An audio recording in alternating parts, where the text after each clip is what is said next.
Before I get my day started, I think it's important to make myself clear and also make it very clear that I will not be softening my words. You cannot practice play therapy. You cannot be a play therapist while supporting the harm happening to our communities today through ICE detention centers, which I call concentration camps, and the state-sanctioned violence that we are witnessing. This is not just about being decolonial. It's about the basic, non-negotiable ethics of working with children and families.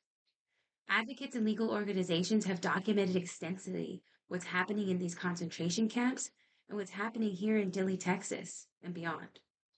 Children and families are being held in conditions that violate every principle of child-centered care.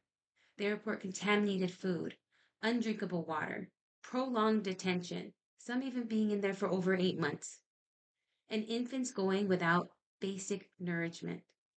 Quite recently, a 55-year-old man died in ICE custody, with community reports describing strangulation. Children seeing this. These are not rumors. These are documented conditions.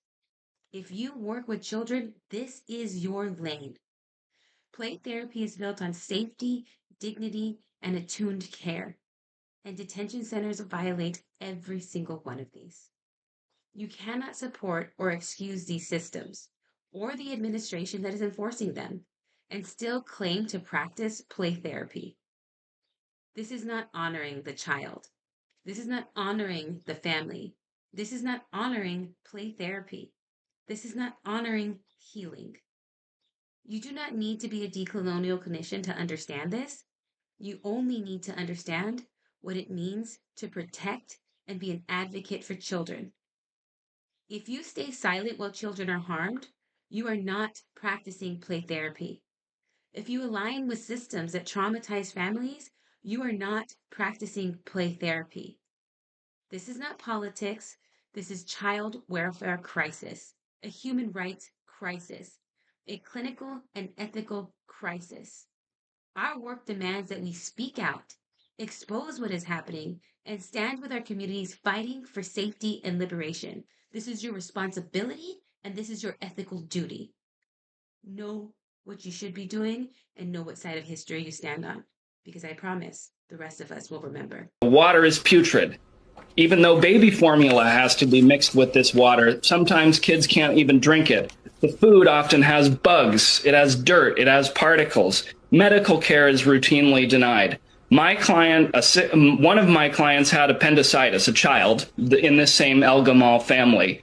The officials at this facility, when he came to them writhing in pain, screaming and crying, they told him, take a Tylenol and come back in 3 days. It wasn't until he passed out and started vomiting in the hallway that somebody finally came and took him to an urgent care, where they made him sit for 6 hours, but without a doctor, without an appendectomy, before they finally, in the middle of the night, someone decided, well, maybe we should take this kid to San Antonio for his surgery. That's the type of treatment that these children are experiencing in this place. What does that make you worry or imagine maybe happening at times behind closed doors in these detention centers? Well, I don't have to imagine it. Other clients of mine are detained in places like the East Montana facility in Texas.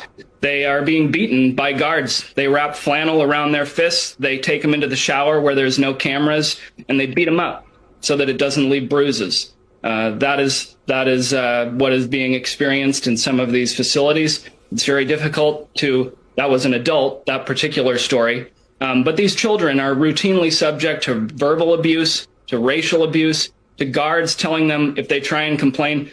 Somebody told me today, don't waste my oxygen. That's a line that the ICE officers say if you try to ask for a little bit more food, maybe a little bit more privacy, religious accommodations.